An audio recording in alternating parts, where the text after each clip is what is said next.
Hello, welcome to the first video in our Solfa transcription series. Today, we'll be looking at the basics of staff notation. At the end of this video, you will be able to see the staff from a different point of view. Please click that subscribe button if you haven't done so. We hope to bring you exciting content from beginners to advanced. Before us are 5 horizontal lines. These lines are counted from the bottom like this. 1, 2, 3, 4, and 5. Between them are 4 enclosed spaces. We can count them in like manner: 1, 2, 3, and 4. However, these lines and spaces alone do not make sense until we add some more symbols to the staff. That brings us to musical clef. The first one we're going to talk about now is the G or treble clef. Drawn like this. From line number 2, we turn it around, down, and up. Bam. That's the G clef. Clef is a musical sound that tells us of the placement of pitches. These pitches are the first 7 letters of the alphabets A to G, generally known as musical sounds. Remember how we drew the G clef. From line number 2, we came down, round and out, and then down again. That line of origin is G. So we can mark that down as a first pitch, G. Obtaining the other pitches wouldn't be any difficult. All we need is the order of alphabet, that B comes after A, C after B, D after C, until we get to G. Okay? So this is how music goes. From the first alphabet to the 7th, and on reaching the 7th, it goes back again to the 1st. This is the order you should keep in mind. Okay, with this little explanation, let's fill up the other pitches. The G of line 2 happens to be the 7th alphabet, right?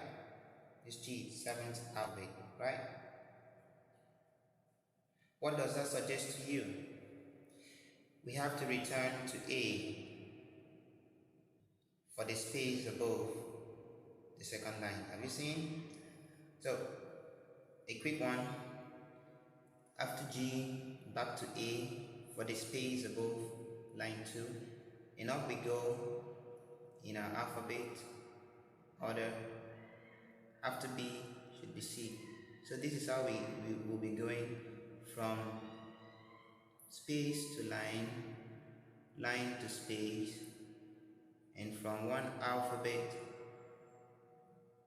to the other until we have all the lines and spaces filled up. 2 pitches are left, the first line and the first space. To have these 2, we simply go backwards from G, backwards.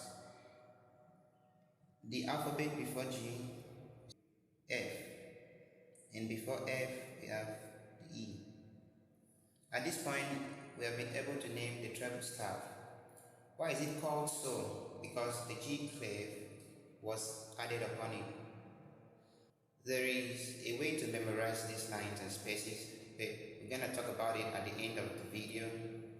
To complete this lesson, we will need to learn one more clef, the F or bass clef. This one will be a quick one because it is almost like the treble clef, except for its point of origin. The F clef is suspended on line number 4. In other words, it hangs on line number 4.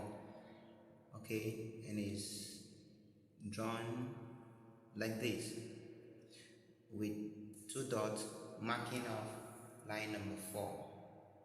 So we can mark that line 4. Remember, every clef takes its name from its point of origin.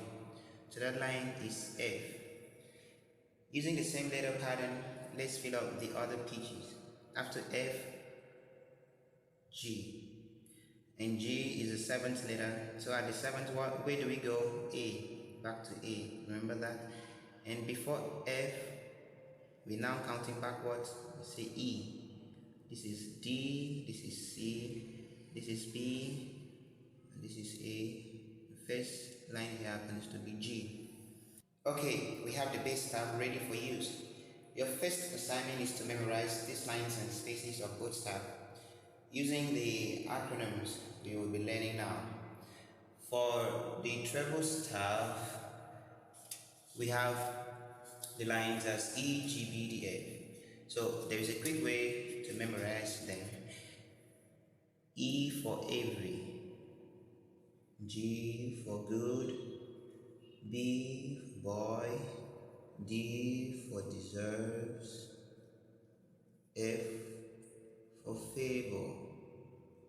Okay, every good boy deserves favor. Always remember that, and you should learn them as fast as possible.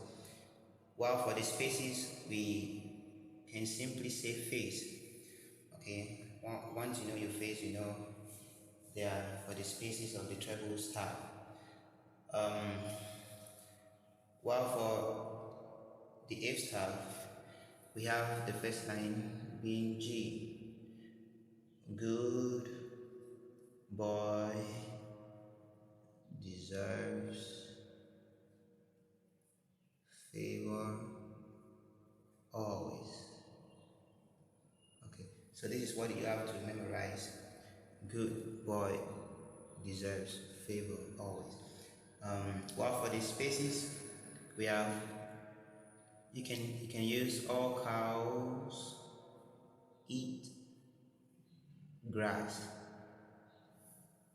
and by doing so, you're ready for the next video. Our next video will be on musical notes and time signature. This is when everything will begin to make sense. What we've learned today, we'll try to combine it with that of the next lesson. Please take your assignment seriously because it is your first requirement. Thank you for watching and keep checking for more videos.